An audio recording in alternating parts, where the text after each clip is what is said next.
Assalamualaikum warahmatullahi wabarakatuh. Alhamdulillahirabbil alamin wassalatu wassalamu ala asyrafil anbiya'i wal mursalin sayyidina Muhammad wa ala alihi wa sahbihi ajma'in, amma ba'du.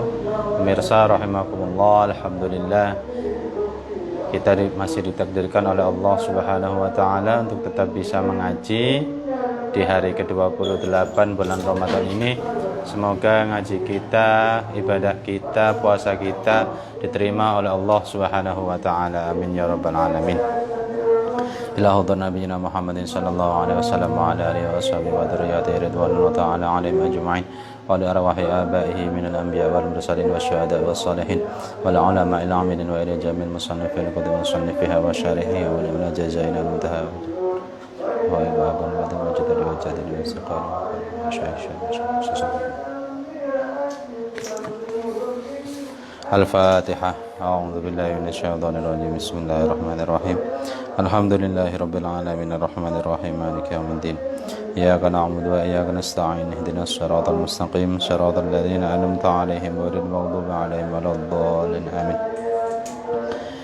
Melanjutkan pembahasan kita yang kemarin tentang orang yang junub dan orang yang haid.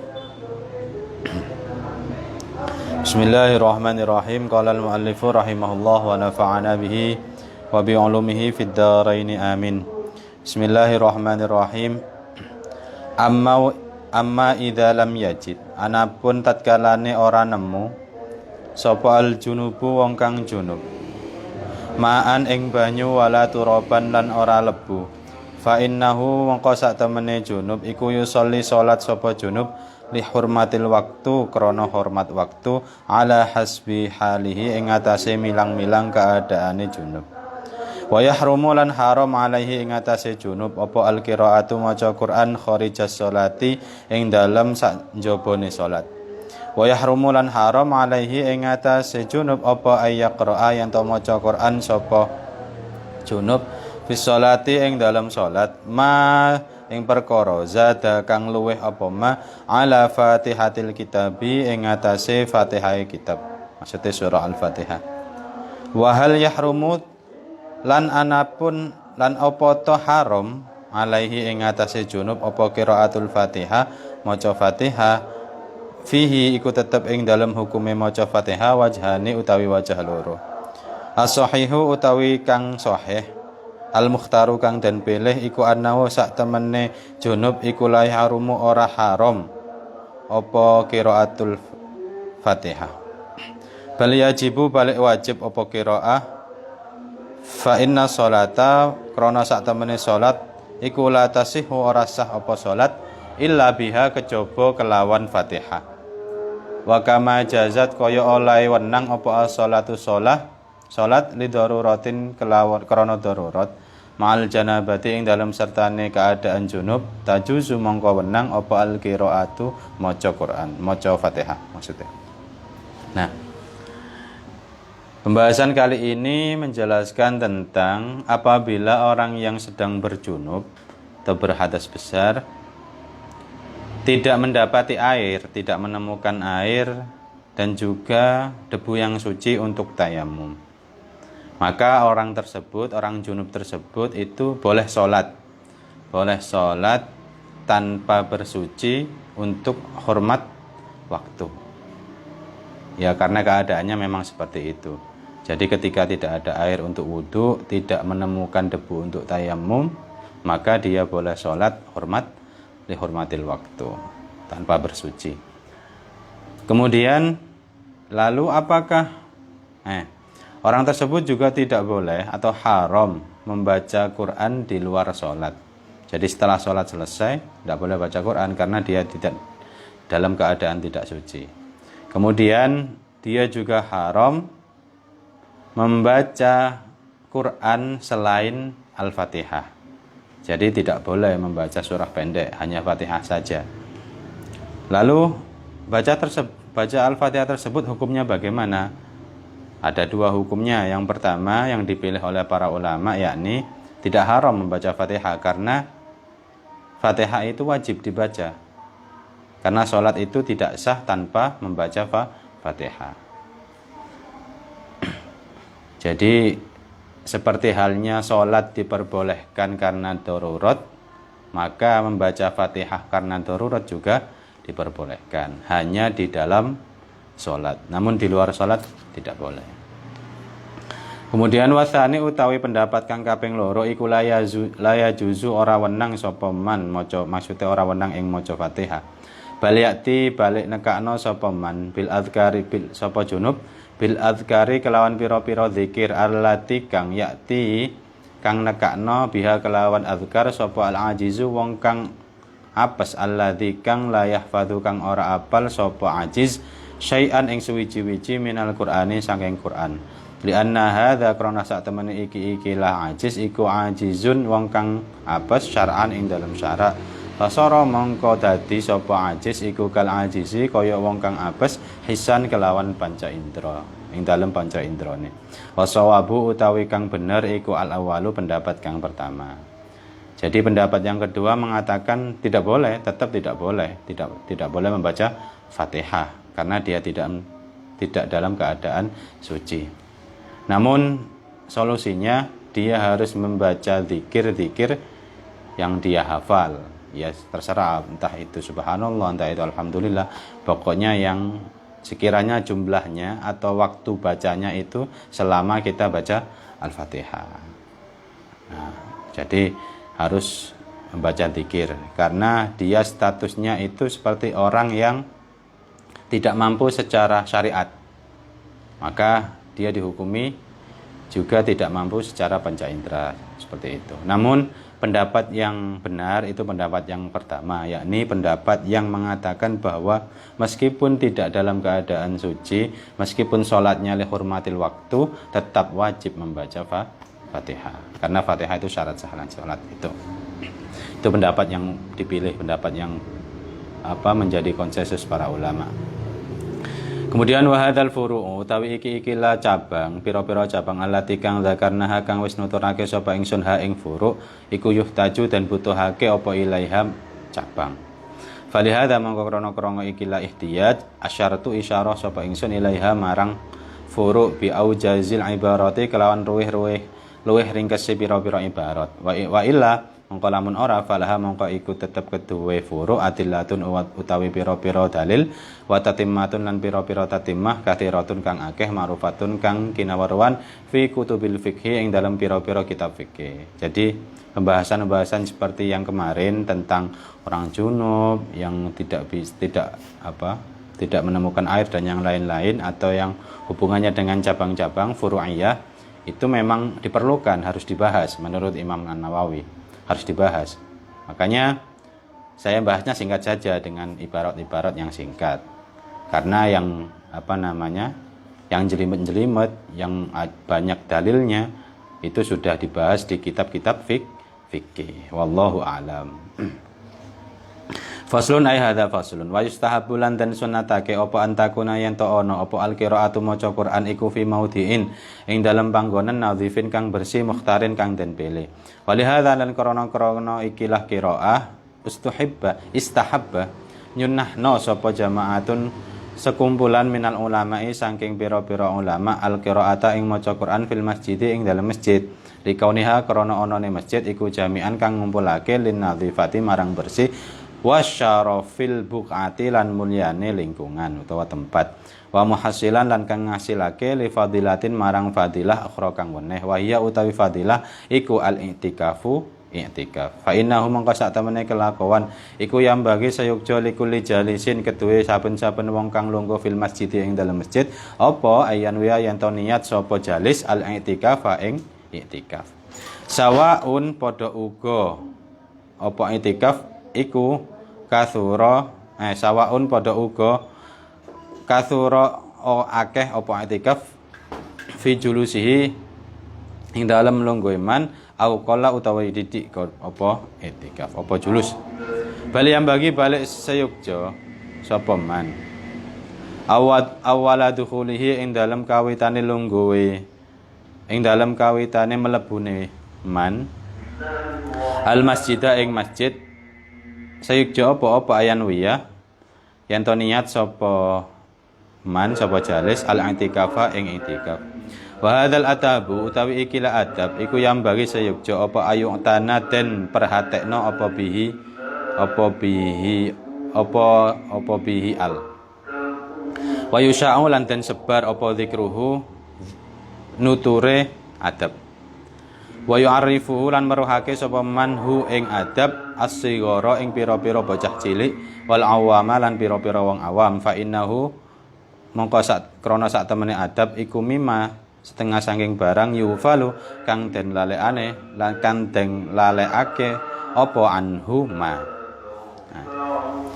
Jadi pasal yang selanjutnya, pembahasan yang selanjutnya disunnahkan bagi orang yang mau membaca Quran itu memilih tempat yang bersih. Memilih tempat yang bersih atau memang tempat yang dikhususkan untuk membaca Al-Quran. Oleh karenanya beberapa ulama menyunnahkan, menganjurkan untuk membaca Al-Quran di masjid. Karena masjid itu di samping bersih juga tempat yang mulia. Serta ketika kita membaca Al-Quran di masjid itu bisa mendapatkan fadilah yang lain, yakni fadilah atau pahala dari i'tikaf. Karena kita tidak bisa i'tikaf di selain masjid. Fa innahu yang bagi likulli jalisin fil masjid ayyan fana. Karena seyogyanya orang-orang yang duduk di masjid, orang-orang yang sedang berada di masjid itu berniat untuk i'tikaf agar mendapatkan pahala.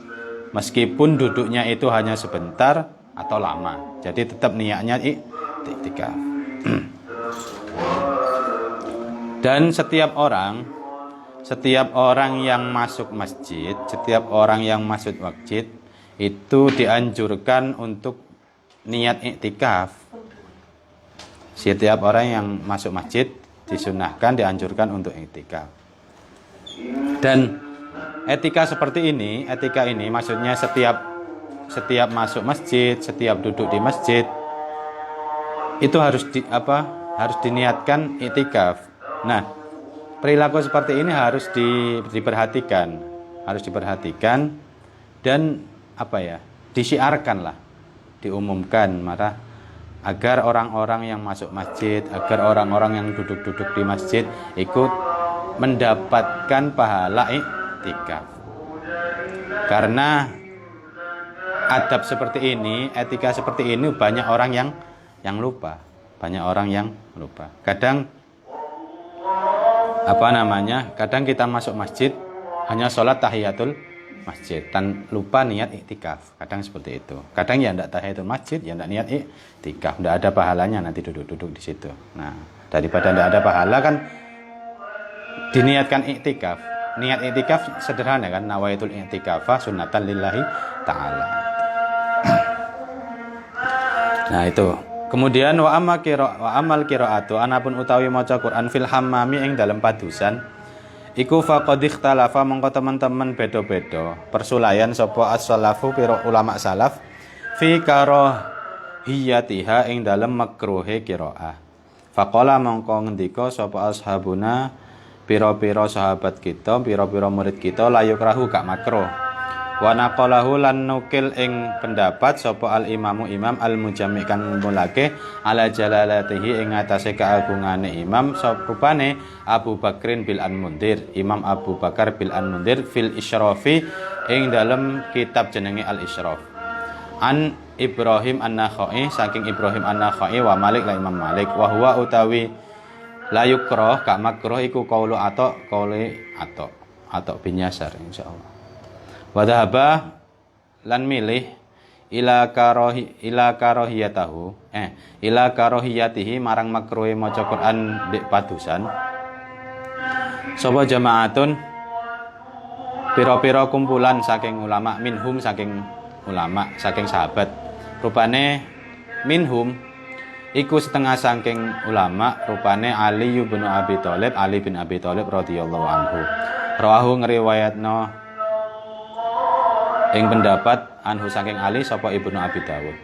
Wa hakahu lan nyeritakno ing pendapat sapa Ibnul Mundhir an jamaatin saking sekumpulan minat tabi'ina saking ulama tabi'in.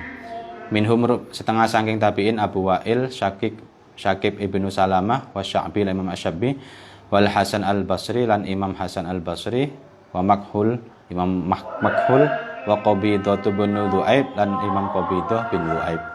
Wa rawainu lan ngriwayatna sapa ingsun hu ing pendapat aidon halimane an Ibrahim an-Nakhai saking Ibrahim an-Nakhai. Wa hakahu lan nyeritakno hu ing pendapat sapa ashabuna pira-pira santri kita an Abi Hanifah saking Abi Hanifah radhiyallahu anhum ajma'in. Jadi lalu bagaimana hukum orang yang membaca Al-Qur'an di hammam, padusan. Jadi padusan zaman dulu itu bukan seperti apa ya? Kamar mandi dahulu itu bukan seperti kamar mandi zaman sekarang.